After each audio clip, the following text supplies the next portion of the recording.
Big breaking news చూస్తున్నాం. కాళేశ్వరంలో కీలకంగా పనిచేసిన అధికారులు ఏసీబీ దాడులకు వణికిపోతున్నారు. ఒక్కొక్క అధికారి అక్రమంగా కోట్ల రూపాయలు కొలగొట్టినట్టు తెలుస్తోంది. ఇప్పటివరకు ఇక ఇద్దరు అధికారులని ఏసీబీ అధికారులు సోదాలు చేసి పట్టుకున్నారు. ఒక్కొక్కరు 250 కోట్ల నుంచి 350 కోట్ల రూపాయల దాకా అక్రమ ఆస్తులు కూడబెట్టినట్టు తెలుస్తోంది. సో అటు శ్రీధర్ కావచ్చు, ఇటు హరిప్రసాద్ కావచ్చు, ఇద్దరు కూడా మరి దాదాపు 500 కోట్ల రూపాయలు మరి కూడబెట్టినట్టుగా తెలుస్తోంది. అంటే కేవలం ఈఎన్సీ ఈఈలే కాదు, ఇంకా మరి కాళేశ్వరంలో కీలకంగా పనిచేసినటువంటి ఎవరైతే అధికారులు వాళ్ళు కూడా మరి కోట్ల రూపాయలు కొల్లగొట్టినటువంటి ఒక చర్చ జరుగుతుంది. ఈ నేపథ్యంలో ఏసీబీ పేరు వింటేనే, ఏసీబీ పదం వింటేనే కాళేశ్వరంలో పనిచేస్తున్న అధికారులు మరి భయపడుతున్నట్టుగా తెలుస్తోంది. ఒక్కసారిగా మరి వెన్నులో వణుకు పుట్టిస్తుంది ఏసీబీ తనిఖీలంటూ కొంత చర్చ జరుగుతుంది. మొన్న ఈఎన్సీ హరిరామ్, నిన్న ఈఈ శ్రీధర్ అరెస్ట్ అయ్యారు. తమపై దాడులు ఎప్పుడు జరుగుతాయంటూ ఇక ఇతర అధికారులు కూడా నిద్రపోకుండా భయపడుతున్నటువంటి పరిస్థితి. ప్రాజెక్టు టెండర్ల నుంచి జరిగిన అవినీతిపై ఏసీబీ విచారణ. ఇక పంప్ హౌస్లో 14,000 కోట్ల అక్రమాలను తీర్చిన కాగ్ అయితే విజిలెన్స్ రిపోర్టు ఆధారంగా చర్యలు ప్రారంభించినటువంటి రాష్ట్ర సర్కార్. సో ఒక్కసారి మరి ఈ కాళేశ్వరం ప్రాజెక్టులో పనిచేసినటువంటి అధికారులు ఈఎన్సీ హరిరామ్ కావచ్చు, ఈఈ శ్రీధర్ కావచ్చు, వీళ్ళిద్దరి వరకే ఏసీబీ దాడులు తనిఖీలు చేస్తుందా, లేక మునుముందుకు మరి అధికారుల చోటుకి ఇంకొంతమంది అధికారుల ఇళ్లలో సోదాలు చేసే అవకాశం ఉందా అనేటువంటి ఒక ప్రశ్న అయితే ప్రస్తుతం సోషల్ మీడియా కనిపిస్తుంది. ఒకసారి కాళేశ్వరం ప్రాజెక్టు, అందులో పనిచేసినటువంటి అధికారులు, దాని గురించి ఒకసారి క్లియర్గా మాట్లాడుకునే ప్రయత్నం చేద్దాం. కాళేశ్వరం ప్రాజెక్టులో పనిచేస్తున్న అధికారులు ఒకరి తర్వాత ఒకరు అక్రమాస్తుల కేసులు దొరికిపోతున్నారు. గత సర్కార్లో అక్రమంగా 100 కోట్ల ఆస్తులు కూడబెట్టి ఇప్పుడు కటకటల పాలవుతున్నారు.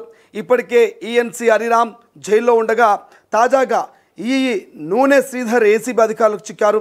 వాళ్ళిద్దరి అక్రమ ఆస్తులు 350 కోట్లకు పైగా ఉంటాయంటూ ఏసీబీ లెక్కల్లో తేటతెల్లమైంది.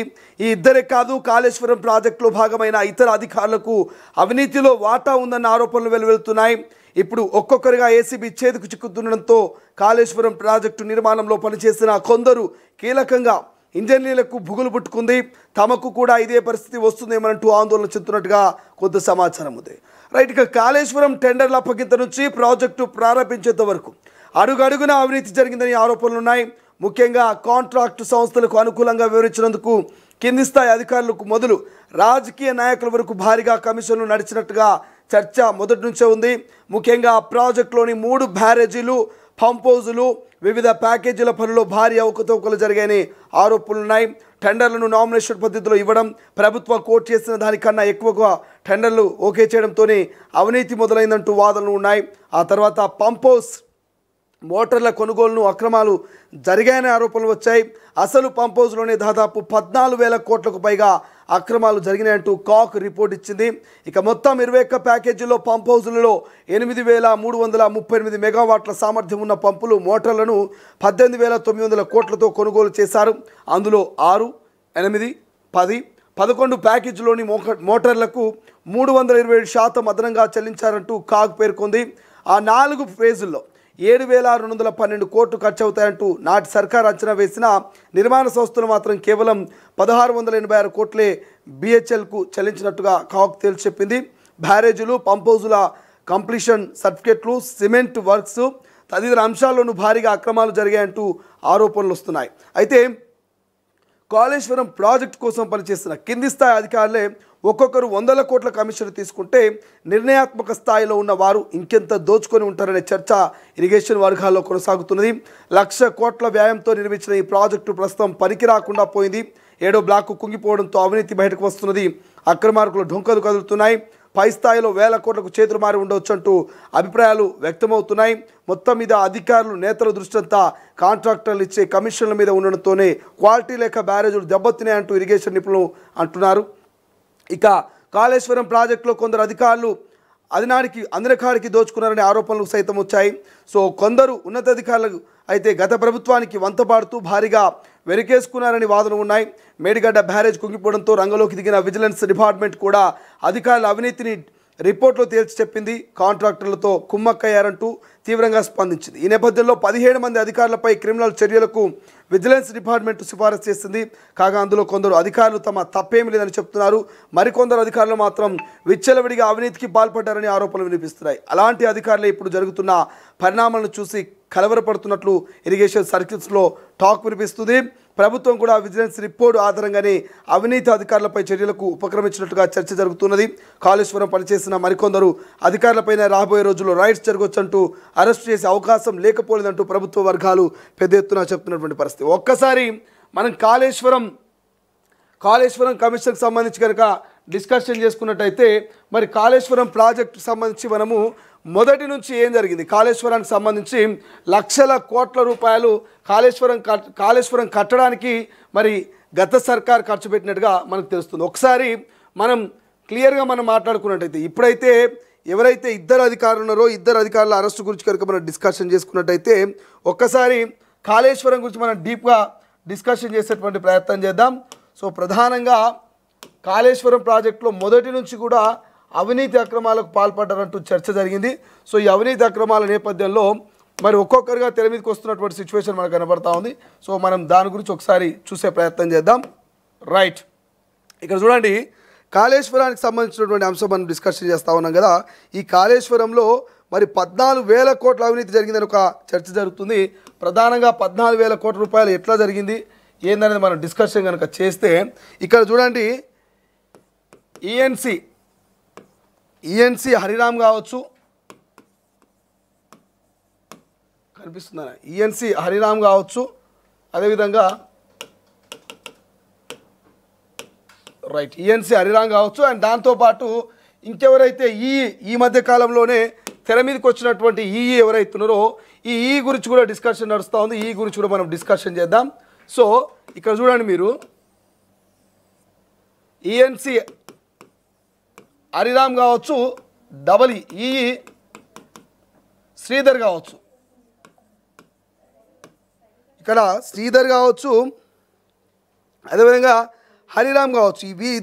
ఇద్దరికి సంబంధించి మనం ఒకసారి కనుక డిస్కషన్ చేస్తే సో ఇక్కడ క్లియర్గా మనకు కనిపిస్తాయి, కొన్ని అంశాలు కనిపిస్తాయి. శ్రీధర్ కావచ్చు, అదేవిధంగా హరిరామ్ కావచ్చు, వీళ్ళిద్దరి గురించి మనం డిస్కషన్ చేస్తే కొన్ని అంశాలు కనిపిస్తాయి. ఆ అంశాల గురించి ఇప్పుడు మనం డిస్కషన్ చేద్దాం. సో ఒక్కసారి ఇక్కడ చూడండి, ఈఎన్సి హరిరామ్,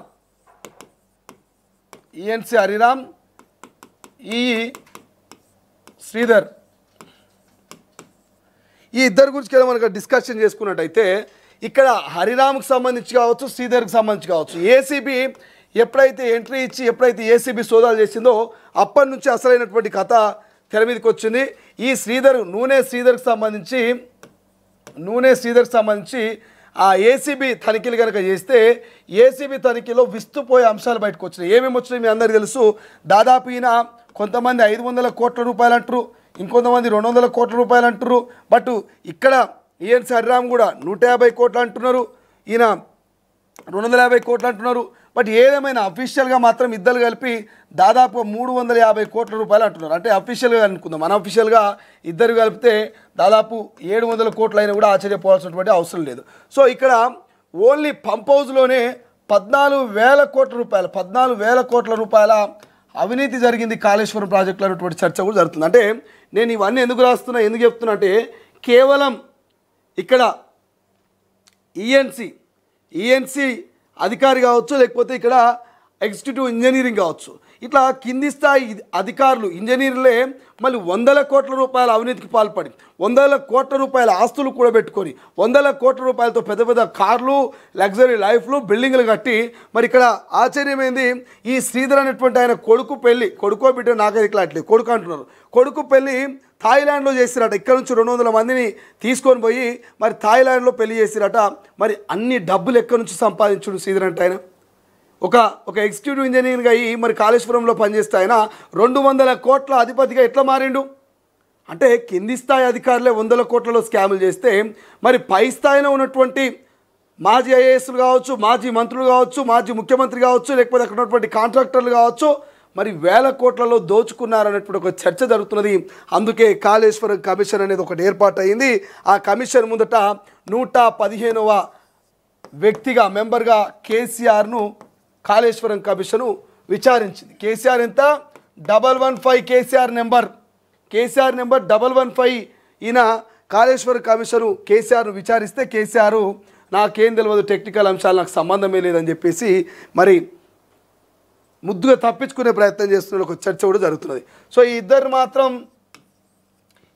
మాత్రం ఏసీబీ అధికారులు అరెస్ట్ చేసి చెంచలు కూడా జైలుకు పంపించింది. సో మిగతా వీళ్ళలాగా ఎవరైతే అధికారులు ఇంజనీర్లు కావచ్చు, కింది స్థాయి అధికారులు వారంతా కూడా భయపడుతున్నారట. ఒక్కొక్కరు రాత్రిపూట నిద్ర కూడా పోతలేరట, బీపీ ట్యాబ్లెట్లు వాడుతున్నారట, స్లీపింగ్ ట్యాబ్లెట్లు వాడే ప్రయత్నం చేస్తున్నారట. ఎందుకంటే ఏసీబీ ఎప్పుడు వచ్చి దాడి చేస్తుందో, ఈ హరిరామ్ లెక్క ఈ నూనె శ్రీధర్ లెక్క మా ఇళ్ళ మీద ఏసీబీ ఎప్పుడు దాడులు చేస్తుందో, మా కోట్ల రూపాయలు ఎప్పుడు మరి బయటపడతాయో, మరి మేము ఎప్పుడు జైలుకు పోతామని చెప్పేసి గజ వణికిపోతున్నారట. కుటుంబ సభ్యులకు ఫోన్లు చేస్తున్నారట. మరి బంధుమిత్రులకు కావచ్చు, లేకపోతే కుటుంబ సభ్యులకు కావచ్చు, ఇంకా ఎవరైతే దోస్తులు ఉంటారో దగ్గర దోస్తులకు ఫోన్లు చేసి మా పరిస్థితి ఏంది, మమ్మల్ని వదిలేస్తారా, మమ్మల్ని కూడా అరెస్ట్ చేస్తారా అని చెప్పేసి మరి అవినీతి అక్రమాలకు పాల్పడినటువంటి కాళేశ్వరం అధికారులు వణికిపోతున్నారట. చూడాలి, ఏసీబీ ఇప్పటికే దూకుడుగా వివరిస్తున్నది. ఇక్కడితో ఆపం, ఈ కాళేశ్వరంలో అవినీతికి పాల్పడిన ప్రతి ఒక్కరి చిట్టాను బయట తీస్తాం, ప్రతి ఒక్కరి మీద దాడులు చేస్తామని చెప్తా ఉంది. కాబట్టి చూడాలి, ఇప్పటికే కాళేశ్వరం కమిషను వరుసగా ఈటెల రాజేందర్, హరీష్ రావు, కేసీఆర్ లాంటి వాళ్ళను విచారించింది. మరోసారి క్రాస్ ఎగ్జామినేషన్కి పిలిచిన ఆశ్చర్యపోవాల్సిన అవసరం లేదు. కాబట్టి ఈ కాళేశ్వరం మరి ఖచ్చితంగా ఎవరో ఒకరి మెడకు ఉచ్చు బిగించేదాకా ముగిసే అవకాశం అయితే మనకు కనిపించట్లేదు. అది అధికారుల లేక గతంలో ఉన్నటువంటి ప్రజాప్రతినిధులు అనేది భవిష్యత్తులో చూడాల్సినటువంటి అవసరం ఉంది. అసలైన తొలి వెలుగు. ఫాలో వాట్సాప్ @తొలి వెలుగు official.